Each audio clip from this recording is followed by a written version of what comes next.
Hi friends, പുതിയ വീഡിയോയിലേക്ക് എല്ലാവർക്കും സ്വാഗതം. ഇന്ന് ഞാൻ ഉണ്ടാക്കുന്നത് പച്ചപ്പട്ടാണി കൊണ്ട് ഒരു വിഭവമാണ്.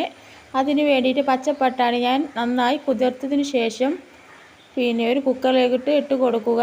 അതിനുശേഷം കുറച്ച് ഉപ്പ്, കുറച്ച് വെള്ളം ഒഴിച്ച് കൊടുക്കുക. ഇനി ഇത് നന്നായി വേവിച്ചെടുക്കണം. അതിന് വേണ്ടി വലിയുള്ളി, തക്കാളി, വെളുത്തുള്ളി, ഇഞ്ചി, പച്ചമുളക് എന്നിവ എടുത്തിട്ടുണ്ട്. ഒരു പാൻ അടുപ്പത്ത് വെക്കുക. എണ്ണ ഒഴിച്ച് കൊടുക്കുക. ഒന്ന് ചൂടായതിന് ശേഷം ഇതിലോട്ട് വലിയുള്ളി ചേർത്ത് കൊടുക്കുക, അതായത് സവാള. ഇനി ഇതൊന്ന് വഴറ്റിയതിന് ശേഷം ഇതിലോട്ട് ഇഞ്ചി, വെളുത്തുള്ളി പച്ചമുളക് എന്നിവ ചേർക്കുക. ഇനി ഇതൊന്ന് വഴറ്റിയതിന് ശേഷം ഇതിലോട്ട് തക്കാളി ചേർക്കുക. ഇനി ഇതിലോട്ട് മുളകും പൊടി, മഞ്ഞൾപ്പൊടി,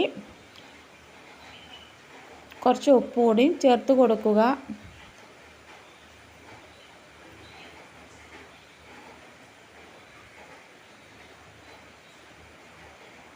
ഇനി ഇതൊന്ന് മൂടി വെച്ചതിന് ശേഷം ഇതുപോലെ ആയിട്ടുണ്ടാവും നമ്മുടെ മസാല.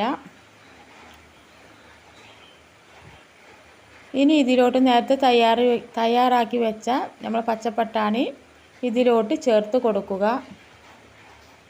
അധികം വെന്ത് വന്നിട്ടുണ്ട്. ഇനി നന്നായി മിക്സ് ചെയ്യുക.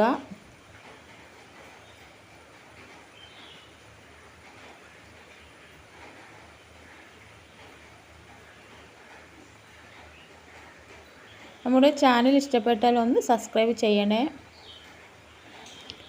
ഇപ്പോൾ നമ്മളുടെ തോരൻ റെഡി ആയിട്ടുണ്ട്. പച്ചപ്പട്ടാണിയുടെ തോരൻ റെഡി ആയിട്ടുണ്ട്. ഇങ്ങനെ ഒന്ന് ട്രൈ ചെയ്ത് നോക്കൂ. Bye bye.